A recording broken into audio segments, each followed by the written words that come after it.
Morning everybody, Mike Niemiec here with some early morning grain and oilseed comments for Monday, October 7th.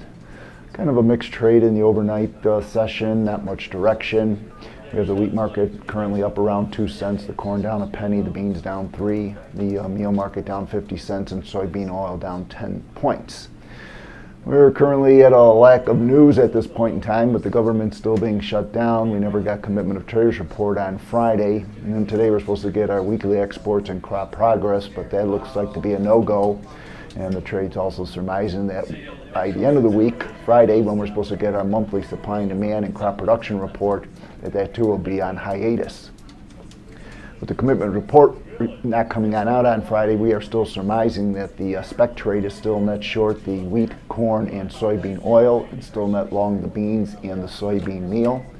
Without the crop progress coming on out today and our exports, I guess the two things that we have to look at as far as trying to get a tea leaf read on what's going on is still the reports out of the field as far as what the farmers are reporting as far as yield goes. And at this point in time, it still doesn't sound like we're having anything as far nothing more than favorable reports for the beans and the corn yields at this point in time. And we're estimating that we're probably around a quarter of the way through with harvest for both the corn and the beans. One thing of note, however, is that the farmer sell rate continues to be somewhat on the light side.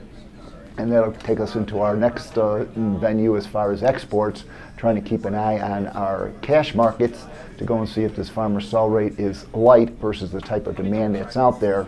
The surmise also is that a lot of boats are starting to show up down at the Gulf for beans for China, and so we'll continue to keep an eye on the basis levels for beans to go and see if that is not somewhat of a factor as we work our way forward through the rest of harvest.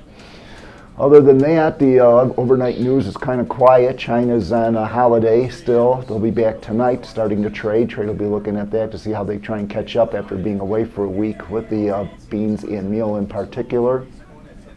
Russia's having a little bit of problems trying to get their wheat crop in the ground. They're looking at maybe perhaps a 7 million ton deficit in the coming season as a result. We're going to be having some palm oil production, stocks, and export numbers coming on up on Thursday.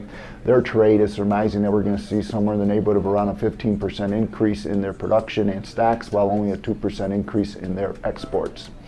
So somewhat of a mixed trade. Like I say, we're at a lack of news as far as the government being shut down. Doesn't look like anything too much in the near future as far as correcting that.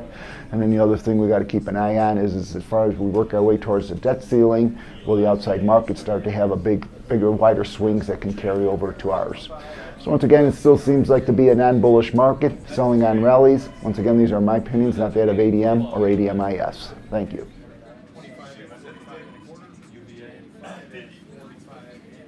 I know. I've been short for pretty.